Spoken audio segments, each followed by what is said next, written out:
और न जाने कितने कंकाल देखने को मिलेंगे। ये तो ट्रैप है, कोई आ रहा है।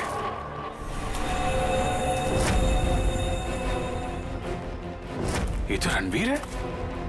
रणवीर,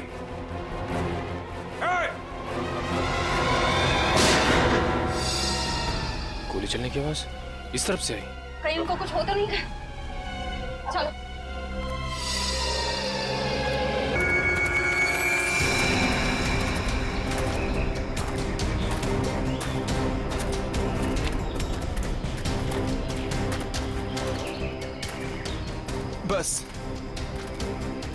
बस अब और नहीं चल सकते। 12 घंटे हो गए भूखे पेट लगातार चलते हुए। सिर्फ 12 घंटे ही हुए ना, कोई भी आराम नहीं करेगा। सब चुपचाप चलो। नहीं साहब, अब अगर हम चाहें भी तो साहब हमारे पैर साथ नहीं देंगे। भगवान के लिए साहब थोड़ी देर आराम कर लेने दीजिए। जिस मजदूर के पैर उनका साथ नहीं देंगे, उनके पैरों को इस बंदूक की गोलियों से इनाम दूंगा। अब चलो सब। संभाल कर चाची। रिचा खुद का ख्याल रख सकती है, तुम्हें इसकी चिंता करने की जरूरत नहीं है, समझे? चलो अभी, अब चलो।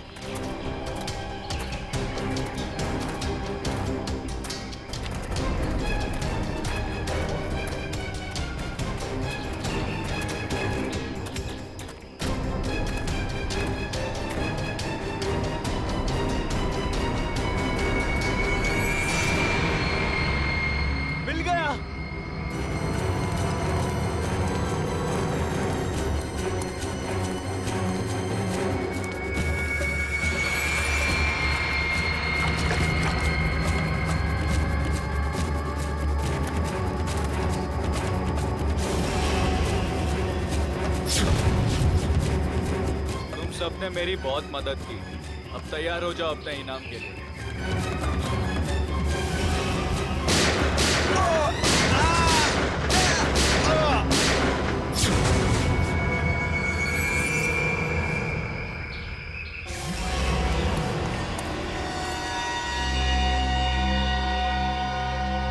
रणवीर, क्या किया तुमने ये? इन्हें इनकी वफादारी का इनाम दे दिया मैंने। ये कैसा इनाम है रणवीर? अब तुम दोनों को तुम्हारी बेवफाई की सजा दूंगा।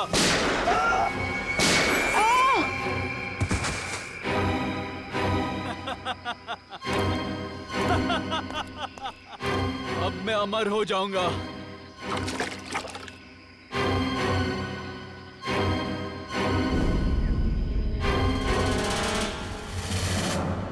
धन्यवाद दोस्तों आप सबका जो अपना कीमती वक्त निकाल कर यहाँ आए और दिल खोलकर सामान खरीद कर इस नीलामी को कामयाब बनाए। अब बारी है उस नीलामी के आखिरी पड़ाव की, आखिरी खरीद की, जिसका आप सबको बहुत बेसब्री से इंतजार था। दोस्तों, सैकड़ों साल पहले स्पेनिश और पुर्तगाली लोग भारत आए थे मसालों का व्यापार करने के लिए।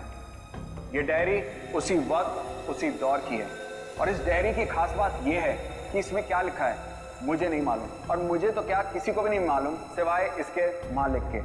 ये डायरी स्पेनिश सेलर जॉनसन वैंगलर की थी, जिसे सैकड़ों साल पहले मिस्टर राघव ने नीलामी में खरीदा था और आज उनके पोते मिस्टर सुनील इसको फिर नीलाम कर रहे हैं। मिस्टर सुनील, क्या आपको पता है इस डायरी में क्या लिखा है? जी नहीं। तो फिर ये ऐतिहासिक डायरी आप नीलाम क्यों करना चाहते हैं? इसे पढ़ क्यों नहीं लेते? मुझे कोई फर्क नहीं पड़ता कि डायरी में क्या लिखा है और क्या नहीं, मुझे बस पैसा चाहिए, सिर्फ और सिर्फ पैसा। तो नीलामी शुरू की जाए। नीलामी शुरू करते हैं 10 लाख रुपयों से। 20 लाख। 20 लाख। और कोई? 30 लाख। 30 लाख। वाह साहब, और आपसे ज्यादा कोई है? 30 लाख से ज्यादा? 40 लाख। 40 लाख। 50 लाख। अरे वाह, ये हुई असली कदरदानों वाली बात। कोई और है जो 50 लाख से ज्यादा की बोली लगाएगा? 50 लाख 1, 50 लाख 2, 1 करोड़। वाह साहब, इसे कहते हैं असली कदरदान, जो लाखों की चीज करोड़ों तक पहुंचा दे।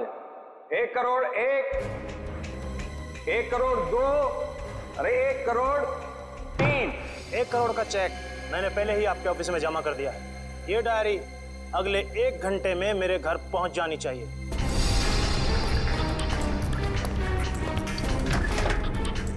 जानता नहीं तूने डायरी नहीं, अपनी मौत खरीदी है, मौत।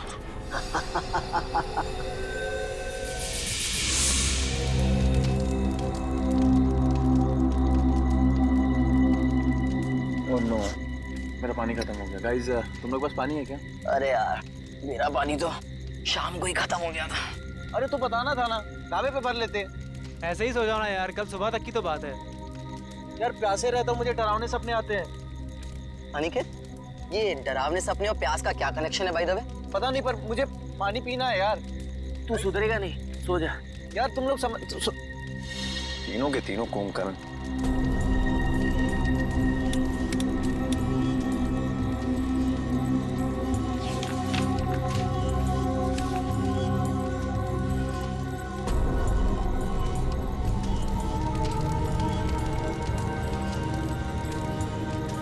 इस नक्शे के हिसाब से तालाब करीब आधे किलोमीटर दूर पे है।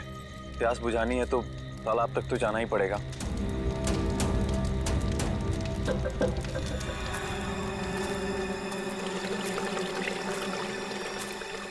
तो पानी की आवाज आ रही है, लगता है तालाब कहीं आसपास में ही है। और ये नक्शा भी यही बता रहा है कि तालाब पास में है।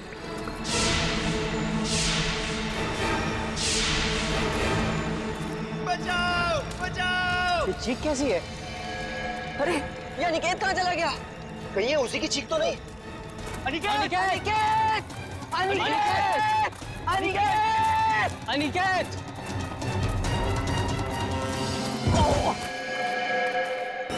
अनिकेत! कहीं ये मर गया। क्या? कौन है?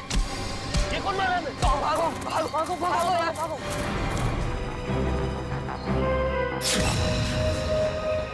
सर तो किसी भारी चीज से वार किया गया है।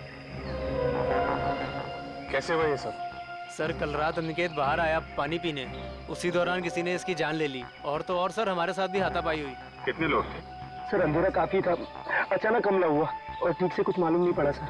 सर हमारा एक साथी पूरब भी अब कल रात से नहीं मिल रहा। कल रात वो हमसे बिछड़ गया और मुझे तो डर है कि कहीं अनिकेत की तरह उन लोगों ने पूरब को भी।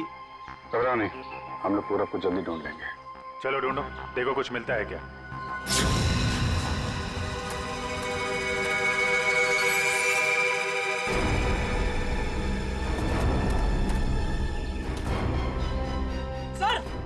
सर जल्दी आइए। ठीक तो ना तुम? अरे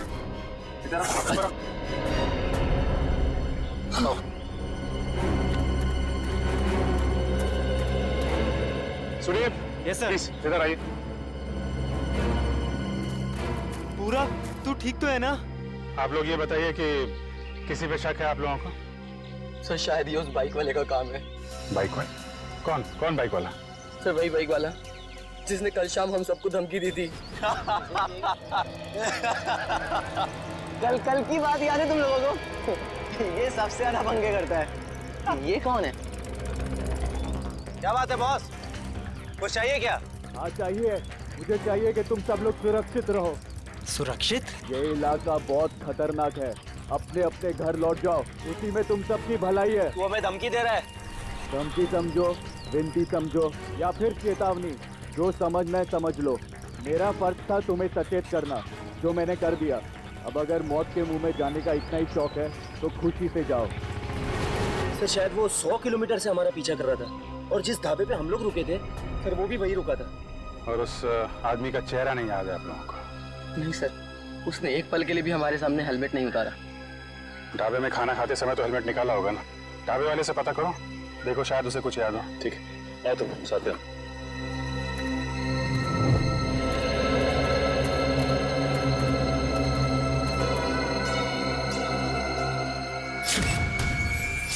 खून? खून की बूंद? मतलब कोई जख्मी आदमी भागा यहाँ से। सर लेकिन खून बहुत ज्यादा नहीं है, जो भी है उसे ज्यादा चोट नहीं हुई होगी। सर ये देखिए, घसीटने के निशान है। मतलब उन दोस्तों के अलावा कोई और आदमी भी था जिसको उन मुजरिमों ने मारा और फिर उसे घसीटते हुए यहाँ से ले गए।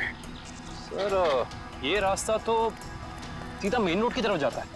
इसका मतलब जो भी गुनहगार था उसे इस जंगल और रास्ते का पूरा ज्ञान था। हाँ, तभी तो रात के अंधेरे में भी यहाँ पहुँचने में कोई गलती नहीं की उन लोगों ने।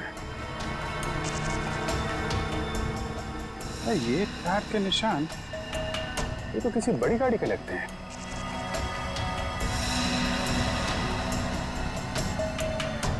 8.5 इंच।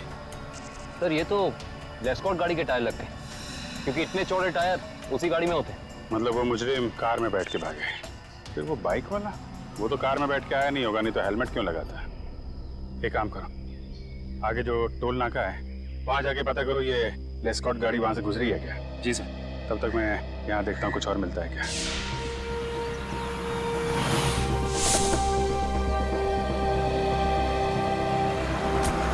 यही है वो ढाबा जहाँ मैं और मेरे दोस्त खाना खाने के लिए रुके थे। अरे आइए आइए सर जी, बैठिए। गर्मा गर्म दाल मखनी बनाई है, लगा दूं 5 प्लेट है मक्खन मार के। जी हम लोग खाने पीने नहीं आए, हम लोग सीआईडी से। सीआईडी से? क्या हुआ साहब? आपको याद है कल मैं और मेरे कुछ दोस्त आपके ढाबे पे खाना खाने के लिए रुके थे? हाँ हाँ, हल्का हल्का याद तो आ रहा है, पर आपको इतनी चोट कैसे लगी? कल रात इनके ऊपर हमला हो गया और उस हमले में इनके दोस्त अनिकेत की मौत हो गई। ये भगवान, ये हो क्या रहा है आजकल? समाज में दिन ब दिन जुर्म बढ़ता ही जा रहा है। हाँ वो तो है, लेकिन हमें शक है कि इस जुर्म में एक बाइक वाला शामिल है जो कल यहाँ पे आया था। बाइक वाला? जी हाँ, उसने एक ब्लैक बाइकर सूट और ब्लैक हेलमेट पहना था, और मुझे अच्छे से याद है उसके पास नलोंजन मॉडल की बाइक भी थी। एक बाइक वाला आया तो था। अच्छा, उस बाइक वाले के बारे में कुछ याद है आपको? कैसा दिखता था वो? साहब इतना तो याद नहीं, लेकिन शायद रामू को पता होगा। रामू जरा इधर आना, जरा बताना साहब लोगों को उस बाइक वाले के बारे में। जब उसने हेलमेट उतारा था तो मैंने एक ही झलक देखा था सेठ जी। बहुत अजीब आदमी था, अजीब तरीके से बर्ताव कर रहा था। देखो तुमने उसकी एक झलक देखी ना, तुम्हें जो कुछ भी याद है हमारे लिए उसका स्केच बनवाओ। हाँ इशिता, ठीक है, कोशिश जारी रखना। क्या हुआ श्रेया? सर, सारांश का अभी तक पता नहीं चल पा रहा।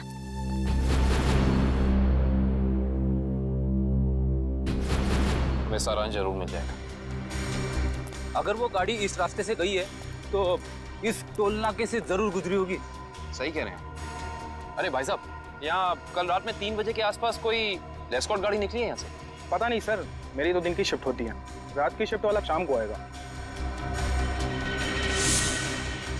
भाई साहब, ये जो सीसीटीवी कैमरा लगा है ये तो 24 घंटे ऑन रहता है ना? जी हाँ सर। इसकी फुटेज देख सकते हैं फिर आप? हम लोग सीआईडी से। हाँ हाँ, देख सकते हैं।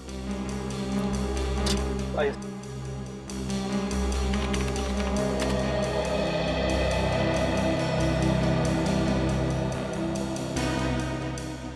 ये देखिए, लेस्कॉट गाड़ी रात के 2:55 को यहाँ से गुजरी है। लगती तो वही गाड़ी है, जरा रिवाइंड करिए। एक मिनट पॉज कीजिए। अरे ना तो ड्राइवर दिख रहा है और ना ही गाड़ी की नंबर प्लेट। थोड़ा जूम कीजिए।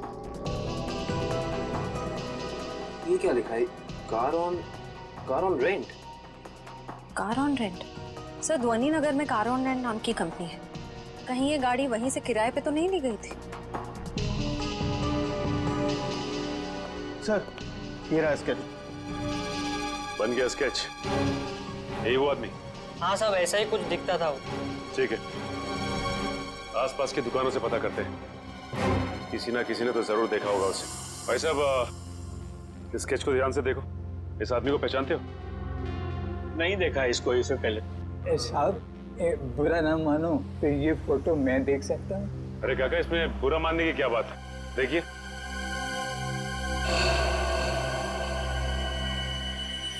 ये कैसे हो सकता है? नहीं, ये नहीं हो सकता, ये नहीं हो सकता, असंभव, असंभव। अरे काका, क्या नहीं हो सकता? क्या संभव है? ये नहीं हो सकता, रणवीर वापस नहीं आ सकता। काका, इस आदमी का नाम रणवीर है? हाँ हाँ, मैं उसे अच्छी तरह जानता हूँ, कभी नहीं भूल सकता उसे। काका, इस आदमी के बारे में आप जो कुछ भी जानते हैं प्लीज हमें बताइए। बहुत पुरानी बात है, तकरीबन 73 साल पहले मैं जब बच्चा था तो एक रात को मैंने उसे अपने पिताजी से बातें करते हुए सुना था। मदन, मेरी बात मानो। अगर तुमने मुझे उस तालाब को ढूंढने में मदद की तो तुम्हारी जिंदगी हमेशा हमेशा के लिए बदल जाएगी। मेरी जिंदगी जैसी भी है ठीक है, आप मुझे इस सबसे दूर ही रखें तो अच्छा होगा। देखो, इस इलाके से जितनी अच्छी तरह तुम परिचित हो वैसा इस गांव में कोई नहीं है। इनकार मत करो, तुम ही मुझे मेरी मंजिल तक पहुंचा सकते हो। ये सिर्फ मेरा सपना ही नहीं, मेरा जुनून भी है। बहुत ही गलत जुनून चुना है आपने रणवीर जी। अगर आप प्रकृति के नियमों के खिलाफ जाएंगे तो प्रकृति आपको कहीं का नहीं छोड़ेगी। वो जगह शापित है, शापित। ना जाने कितने लोगों की जान ले चुकी है। भूल जाए अपने सपने को। क्या तुम भूल सकते हो अपनी बीवी को, जो इस वक्त अस्पताल में जिंदगी और मौत के बीच में झूल रही है? नहीं ना, वैसे ही मैं अपने सपने को नहीं भूल सकता। जरा सोचो, अगर वाकई उस तालाब के पानी में मौत को हराने की ताकत है तो तुम्हारी पत्नी को एक नई जिंदगी मिल सकती है। सोच क्या रहे हो मदन? हम एक दूसरे की मदद से अपने आने वाली जिंदगी को सुधार सकते हैं। तो बोलो, मंजूर है?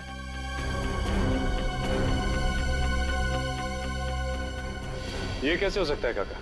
आपके कहने के मुताबिक आज से 73 साल पहले यानी कि 1941 में ये आदमी जैसा दिखता था आज भी वैसा ही दिखता है। हाँ, तभी तो मैंने कहा था असंभव, ये अजूबा कैसे हो सकता है। और इसी की वजह से तो मैंने अपने पिताजी को खोया था। इसकी वजह से आपने अपने पिता को खोया?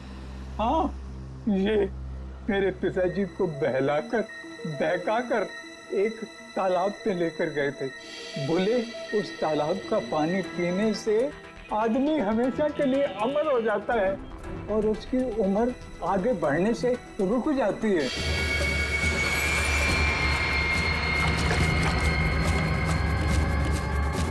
ये कैसा तालाब है काका?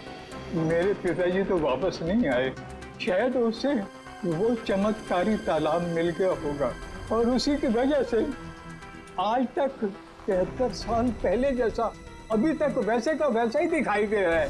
काका ये कैसी बातें कर रहे हैं आप? ये सारी बातें किस्से कहानियों में होती हैं, असल जिंदगी में इनका कोई लेना देना नहीं, समझे? बिना आग के कभी धुआं नहीं उठता बेटा। तुम भले ही ना मानो, लेकिन उस तालाब के पानी में कोई शक्ति है जो मौत को भी पराजित कर सकती है। सर पूरा जंगल छान मारा लेकिन कोई सुराग नहीं मिला। एक मिनट वो देखो, ऐसा लगता है यहाँ हाल फिलहाल में ही खुदाई हुई है। तो देखो। Yes sir.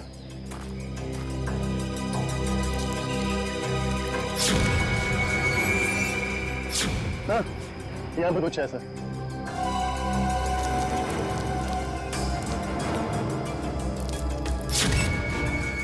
माय गॉड, ये तो सालों पुराना कंकाल लगता है। सर मुजरिम लाशों को जंगल में दफनाते थे ये तो पता था, पर पहली बार मुजरिम इतने सालों पुराना कंकाल जंगल में दफनाने आए। पता नहीं वंश, दफनाने आए थे या फिर निकालने। गुड मॉर्निंग डॉक्टर साहब। What is so good about this morning? ये लो, हेलो हाय ना करो तो नाराज और करो तो मुश्किल। अरे इतने उखड़े हुए क्यों हैं सर आप?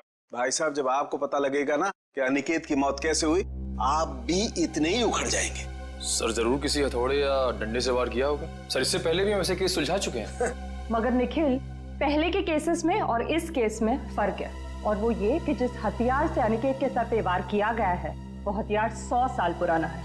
क्या? 100 साल पुराना? उड़ गए होश? उखड़ गए ना? भाई साहब, अनिकेत के सर पर से मुझे लोहे और लकड़ी के छोटे छोटे टुकड़े मिले हैं और ये टुकड़े 100 साल से भी ज्यादा पुराने हैं। लोहे और लकड़ी के टुकड़े? मतलब हथियार कोई ऐसी चीज है जिसमें लोहा भी है और लकड़ी भी? हाँ, आइए मैं दिखाती हूँ।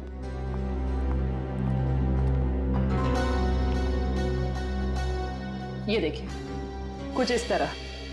मगर सर इतना पुराना हथियार खूनी के हाथ लगा कहाँ से? शायद दादा परदादा के जमाने से घर पे रखा होगा, अब निकाला है काम के लिए। और अगर मैं कहूँ कि ये कंकाल जो आप लोग लेके आए हैं, ये कंकाल भी 100 साल से ज्यादा पुराना है, तो मतलब कितना पुराना है ये कंकाल?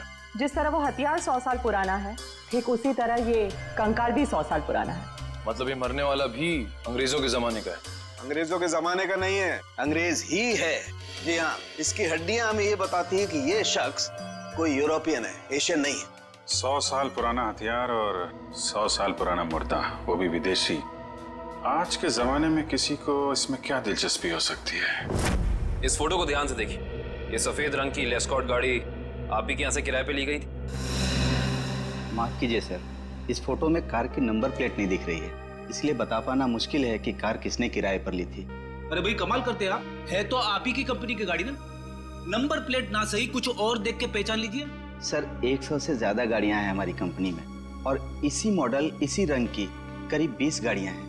सर इस तरह बता पाना मुमकिन नहीं है। तो आप एक काम कीजिए, आप हमें ये बताइए कि ऐसी सफेद रंग की लेस्कॉट गाड़ी कितने लोगों ने पिछले एक हफ्ते में किराए पे ली है यहाँ से?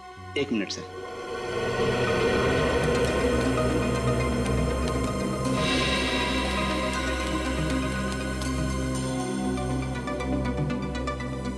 सर कुल मिलाकर 7 लोग हैं जिन्होंने पिछले हफ्ते सफेद रंग की लेस्कॉट कार किराए पर ली थी। गुड। अब हमें इन 7 की पूरी जानकारी चाहिए। ठीक है सर। देखते हैं क्या पता चलता है। 5 लोगों से पूछताछ कर चुके, बच्चे 2। इन्हीं में से कोई एक है जो इस केस की अगली कड़ी साबित होगा। हाँ लेकिन फ्रेडी जी, ये पता करने के लिए भी रिसेप्शन पे कोई होना चाहिए। यहाँ तो कोई है ही नहीं। हाँ यहाँ तो कोई दिख ही नहीं रहा है। जी नमस्ते, कहिए। हम लोग CID से। एक्चुअली अमर नाम के एक इंसान की तलाश में हैं हम। बात यह है कि उसने सफेद रंग की एक लेस्कॉट गाड़ी को हायर किया और अपने एड्रेस की जगह उसने आपके इस होटल का एड्रेस दिया, इसीलिए हम। Just a minute. मिस्टर अमर, वो तो कल ही चेकआउट कर गए। अच्छा, आपने अपने रिकॉर्ड्स के लिए उसका कोई ID प्रूफ तो लिया होगा ना? लाइसेंस, पैन कार्ड वगैरह दिखाइए जरा। मैडम लिया तो था, लेकिन आज ही सुबह हमारे कंप्यूटर का हार्ड ड्राइव क्रैश हो गया और उसी के साथ सारा डेटा चला गया। माफ कीजिएगा। अच्छा, ये अमर दिखता कैसा था? उसका हुलिया कैसा था? आप कमरा नंबर 701 वाले अमर सर की बात कर रहे हैं ना? हाँ राजू, उसी के बारे में बताइए लोगों को। क्या था उसका हुलिया? कद यही कोई 5.5 फुट लंबा और हाँ, छोटे छोटे बाल और आंखों का रंग काला था। कद 5.5 फीट, छोटे बाल। इसका मतलब CCTV फुटेज में जो हमें इंसान दिखा था वो अमर नहीं हो सकता, क्योंकि वो लंबा था और उसके बाल भी छोटे नहीं थे। अच्छा, ये अमर से कोई मिलने आया था उसके कमरे में यहाँ पे? हाँ साहब, 2 लोग मिलने आए थे। उनमें से एक का नाम संजय था और दूसरे का कुछ और कल साहब उन लोगों ने दारू पीकर काफी झगड़ा भी किया था। झगड़ा? तुम्हें पता है किस बारे में ये झगड़ा हुआ था? ये तो मैं नहीं बता सकता साहब, लोग अक्सर दारू पीकर बहक जाते हैं। कोई ऐसी बात जो तुम्हें याद हो जो वो लोग कर रहे थे? कुछ याद है? हाँ साहब, कुछ अजीब अजीब चीजों के नाम ले रहे थे, जैसे फावड़ा, कुल्हाड़ी, कुदाल। मतलब ऐसा सामान जो जमीन की खुदाई में काम आता है। चलो, इससे ये तो पता चल गया कि जंगल में वो जमीन खोदी किसने थी। जिस तरीके के औजारों की बात वो वेटर कर रहा था, उससे तो यही लगता है कि ये संजय एक आर्कियोलॉजिस्ट है। संजय आर्कियोलॉजिस्ट, जो अमर के साथ वहाँ गड़े हुए मुर्दे उखाड़ने गया था। जरूर कुछ न कुछ खास बात है उस पुरानी लाश में, वरना कोई इतने सालों बाद सोते हुए मुर्दे को क्यों जगाएगा? और शायद अनिकेत ने उन्हें ये खुदाई करते देख लिया, जिसकी कीमत उसे अपनी जान देके चुकानी पड़ी। लेकिन उस बाइक वाले का क्या, जिसे उस बुढ़े आदमी ने पहचान लिया था? उसके मुताबिक तो वो तालाब का पानी पी के हमेशा हमेशा के लिए अमर हो गया। फ्रेडी, इस दुनिया में कोई आदमी अमर नहीं होता। जरूर उस बुढ़े आदमी का कुछ ना कुछ हाथ है इस अपराध में। सर इस बाइक वाले के बारे में बड़ी अजीब बात पता चली है। क्यों? ऐसी क्या अजीब बात है? ये देखिए सर, इस अखबार की तारीख 13 जून 1941, यानी कि आजादी से भी पहले। आश्चर्य सर, ये आदमी उस वक्त से वांटेड है। इसने उस वक्त भी कुछ लोगों के खून किए थे। बहू वही आदमी, ये कैसे हो सकता है? अभिजीत, अगर ये मान के चले कि 1941 में इस आदमी की उम्र 20 साल रही होगी, तो उस हिसाब से तकरीबन आज जिसकी उम्र 90 साल से ज्यादा हो। 90 साल का कोई आदमी इतना जवान कैसे दिख सकता है? हाँ पंकज, ओके ठीक है। सर, संजय के घर का पता चल गया, खातीपुरा में रहता है वो। खातीपुरा?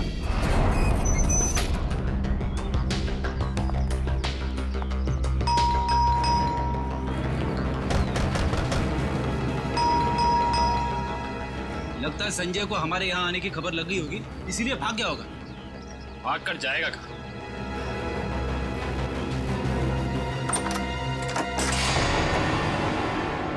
अच्छी तरह से तलाशी लो इस घर की, कुछ ना कुछ तो जरूर मिलेगा।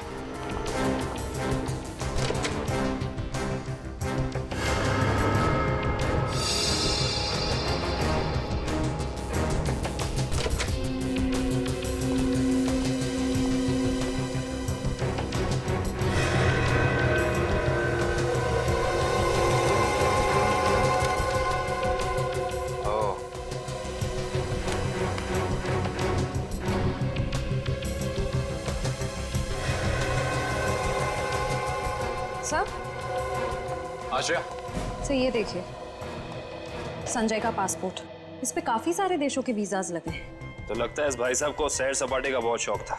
ये देखो श्रेया, इसकी चेकबुक की डिटेल से साफ साफ पता चल रहा है कि इस इंसान ने करोड़ों रुपए खर्च किए हैं म्यूजियम्स और नीलामियों से सामान खरीदने में। देखो, इसका मतलब संजय बहुत अमीर है और आर्ट में काफी दिलचस्पी रखता है। अब इसे ये दिलचस्पी आर्ट में है या किसी खास चीज में, ये तो वक्त ही बताएगा। लेकिन एक बात तो तय है, ये संजय किसी की तलाश में है, कोई ऐसी चीज जो इसे दुनिया के कोने कोने में ले जा रही है, हर म्यूजियम, हर बड़ी नीलामी तक। सर, हाँ, अलमारी में से ये डायरी मिली है, छुपा के रखी हुई थी। दिखने में तो ये कोई ऐतिहासिक डायरी लगती है। कुछ तो खास बात है इस डायरी में, काफी नायाब और अलग किस्म की डायरी है ये। सर शायद संजय ने इस डायरी को किसी नीलामी में खरीदा होगा। अभी पता चल जाएगा। चलो हाथ लगाइए। तो ये उसी स्पेनिश शिप के कैप्टन की डायरी है जो अपनी हर यात्रा के बारे में अपनी डायरी में लिखा करता था। ये वही डायरी है। इसका मतलब इस डायरी में उस रहस्यमय तालाब के बारे में भी जरूर लिखा होगा। सर इसका मतलब संजय भी उस रहस्यमय तालाब को ढूंढ रहा था, इसलिए उसने ये सारा सामान खरीदा। हो सकता है श्रेया, लेकिन अगर ये वही डायरी है तो उस रहस्यमय तालाब का नक्शा, कोई मैप, कोई जरिया जरूर होना चाहिए इसमें।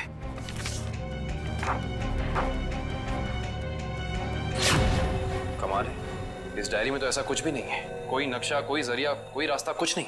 लेकिन इससे एक बात तो तय हो गई कि इस रहस्यमय तालाब को ढूंढने में दोनों अमर और संजय साथ मिलकर काम कर रहे थे। इसका मतलब हमें इस कमरे में कुछ ना कुछ जरूर मिलेगा। छानबीन करो।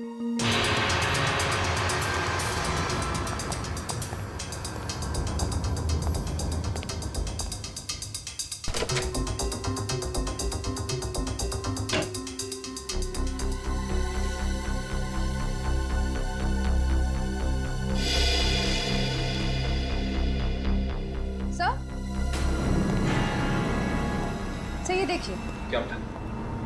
संजय ने अपने सारे पुराने सामानों की कार्बन डेटिंग करवाई किसी डॉक्टर वीरेन से। Carbon dating? इसका मतलब तो साफ है कि संजय अपने हर सामान के बारे में पता करना चाहता था कि वो असल में कितना पुराना है। ओ तो ये है डॉक्टर वीरेन, और इस फोटो से तो साफ साफ पता चलता है कि ये कॉलेज में संजय का प्रोफेसर था। ओह, तो फिर इस वीरेन का भी हाथ हो सकता है अमर के साथ साथ संजय की मदद करने में। डॉक्टर वीरेन। इस वक्त कौन आ गया?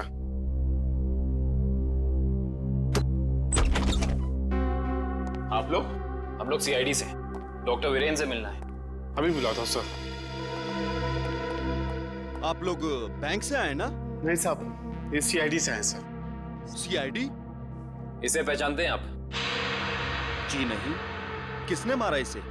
हमें पता होता तो अब तक मुजरिम सलाखों के पीछे होता। देखिए, मैं इस मामले में आपकी कोई मदद नहीं कर सकता। चलिए इस मामले में ना सही, लेकिन किसी और मामले में हमारी मदद कर दीजिए। मैं कुछ समझा नहीं। मैं समझाता हूँ। आप हमें उस रहस्यमय तालाब के बारे में बताइए जिसका पानी पीकर इंसान कभी मरता नहीं है, जवान रहता है, अमर हो जाता है। ये क्या मजाक कर रहे हैं आप? अगर ऐसा कोई तालाब होता तो दुनिया में मौत नाम की चीज ही नहीं होती।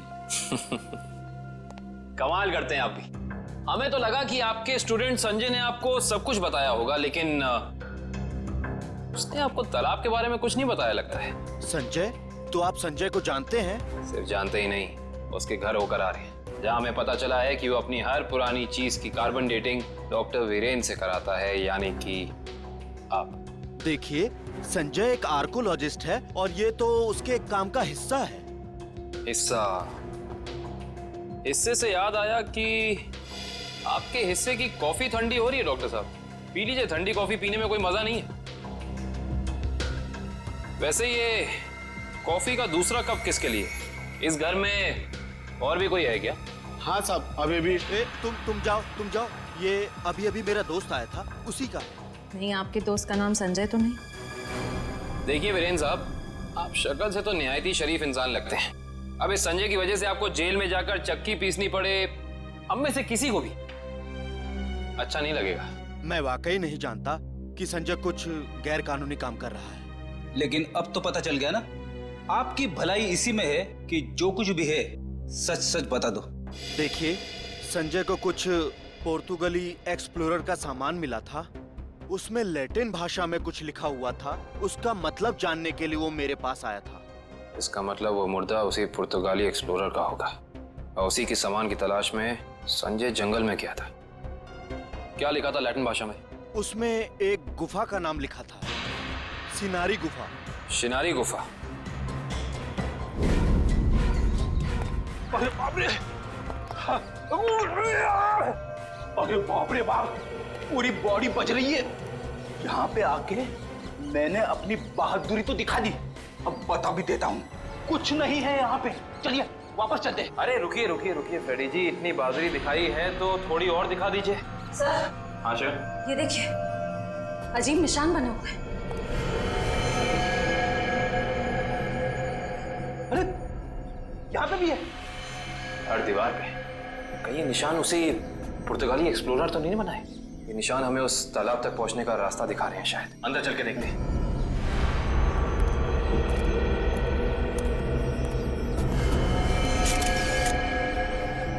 दो लाशें।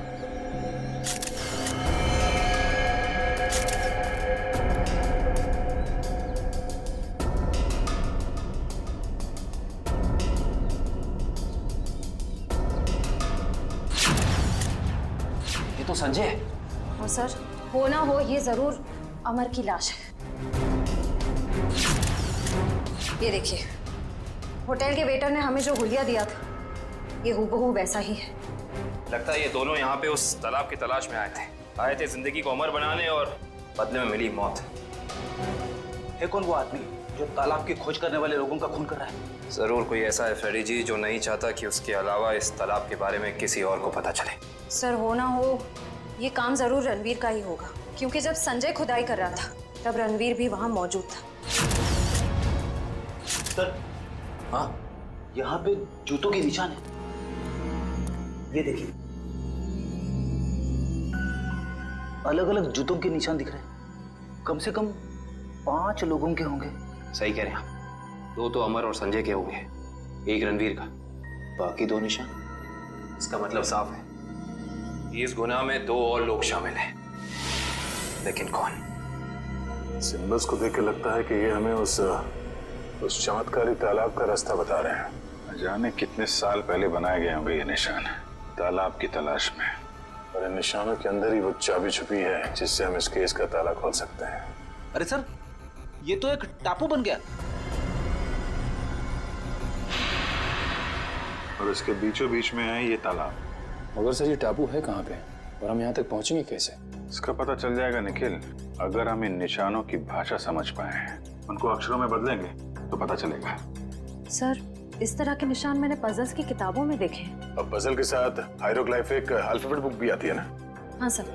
वंश, जल्दी से जाकर किताब लेके आओ। Okay sir.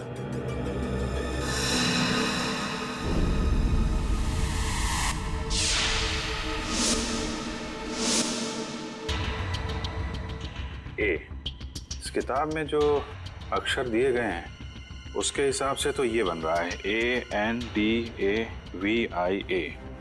अंदाविया। अंदाविया? चलो जरा इंटरनेट पे चेक करो, अंदाविया टापू जैसी कोई जगह है क्या? सर, ये देखिए, ये अंदाविया नाम का टापू भारत के दक्षिणी दिशा में, यानी कि इंडियन ओशन में। मगर सर, यहाँ लिखा है कि ये टापू बिल्कुल खाली है, यहाँ कोई नहीं रहता। और इस टापू का मौसम और वातावरण रहने के अनुकूल नहीं है। अब समझ में आया कि किसी को ये चमत्कारी तालाब मिला कैसे नहीं। इस केस का अंत इस अंदाविया टापू में ही होगा।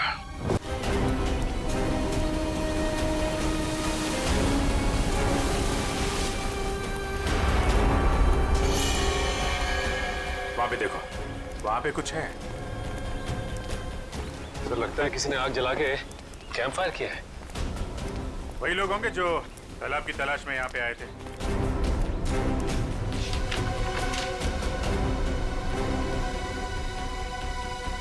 इस मैप के हिसाब से तो उत्तर दिशा में करीब 7 किलोमीटर अंदर है वो तालाब। एक काम करते हैं, यहाँ से सब लोग अलग अलग हो जाते हैं। किसी को कुछ भी मिलता है फौरन एक दूसरे को इन्फॉर्म करेंगे। ओके? Yes sir. सचिन,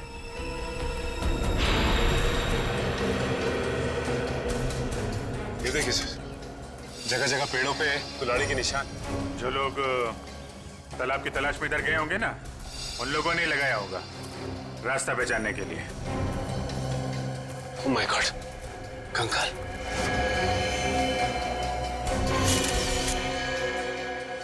न जाने कितने साल पुराना मुर्दा है ये।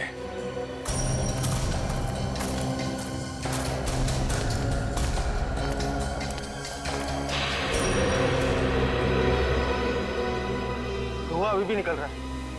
आग जले शायद ज्यादा देर नहीं हुई अभी। एक और कंकाल सर।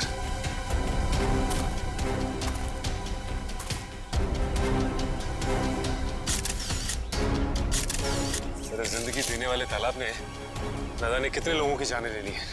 जिंदगी तालाब नहीं ले रहा है सचिन, कोई इंसान ले रहा है जिसका कोई ना कोई राज जुड़ा है उस तालाब के साथ।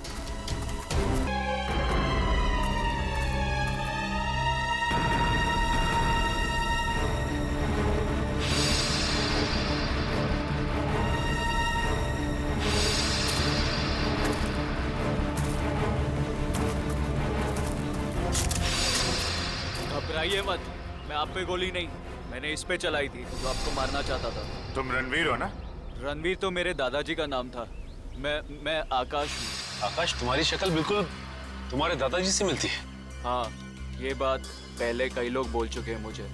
मगर तुम अपने दादाजी की तरीके से चमत्कारी तालाब के चक्कर में कैसे पड़ गए? 2 महीने पहले मैं ये देश में भी नहीं था, यूएस में लॉ की पढ़ाई कर रहा था कि अचानक मेरी मुलाकात संजय से हुई। वो इस तालाब और मेरे परिवार के संबंधित कुछ जानकारी चाहता था। अच्छा, तो तुमने संजय को अपने दादाजी के बारे में बताया? हाँ, मगर मुझे कोई अंदाजा नहीं था कि ये तालाब कहाँ है, और संजय से बात करके मेरी उत्सुकता भी बढ़ गई। और इसलिए तुम इंडिया चले आए ताकि संजय पे नजर रख सको और उस तालाब तक पहुंच सको जिसके चक्कर में तुम्हारे दादाजी यहाँ आए थे। हाँ, और इस राज तक भी पहुंच सकूं कि मेरे दादाजी उस तालाब के तलाश से वापस लौटे क्यों नहीं। अच्छा, क्या संजय को वाकई लगता था कि उस तालाब में कोई चमत्कारी शक्ति? नहीं, वो चमत्कारी शक्ति के पीछे नहीं था सर, वो खजाने के पीछे था जो अंग्रेजों के जमाने से वहाँ पे दबा पड़ा है। किस खजाने की बात कर रहे थे?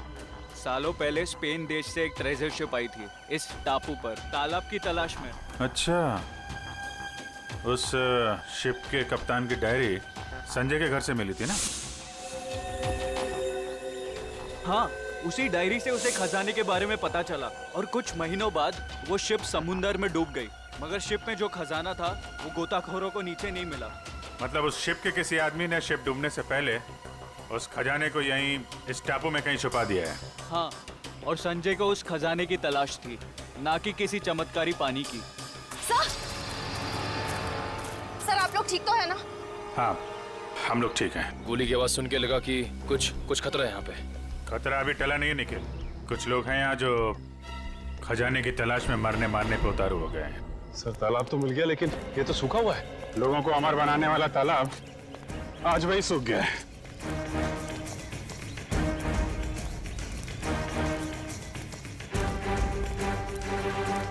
सर,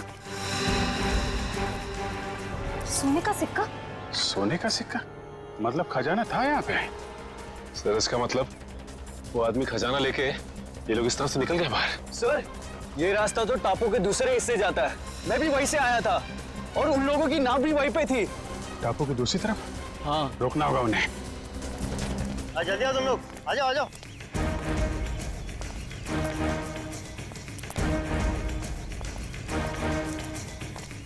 बस बस बस, खजाना यहीं रख दो, बाकी की जिम्मेदारी सीआईडी की है।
तो तुम हो इस खेल के खिलाड़ी।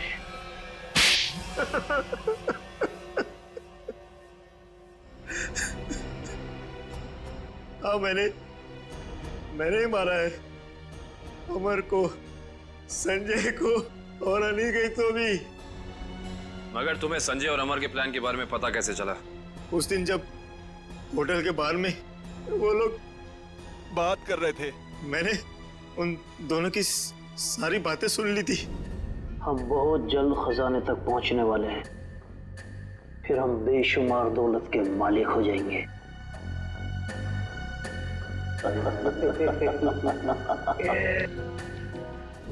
ओह, तो उन दोनों का पीछा करते करते तुम वहां जंगल तक पहुंच गए। हाँ, अमर और संजय वहां खुदाई कर रहे थे। मैं अपने आदमियों के साथ वहां पहुंच गया और अमर की खुद पिटाई की। संजय डर गया और इस बात के लिए राजी हो गया कि खजाने का पता लगाकर वो मुझे उसका 90% दे देगा। और अनिकेत ने तुम्हें ये जुर्म करते हुए देख लिया तो उसका भी खून कर दिया तुमने। हाँ, उसकी तो किस्मत ही खराब थी, बेमौत मारा गया। और जब संजय मुझे उस गुफा तक ले गया, मेरा काम खत्म हो गया। उसे जिंदा रखना मैंने जरूरी नहीं समझा। किस्मत तो तुम्हारी खराब है। जिस खजाने की लालच में तुमने इतना बड़ा गुनाह किया, उसका 1 रुपया भी खर्च नहीं कर पाओगे तुम। फांसी होगी तुम्हें।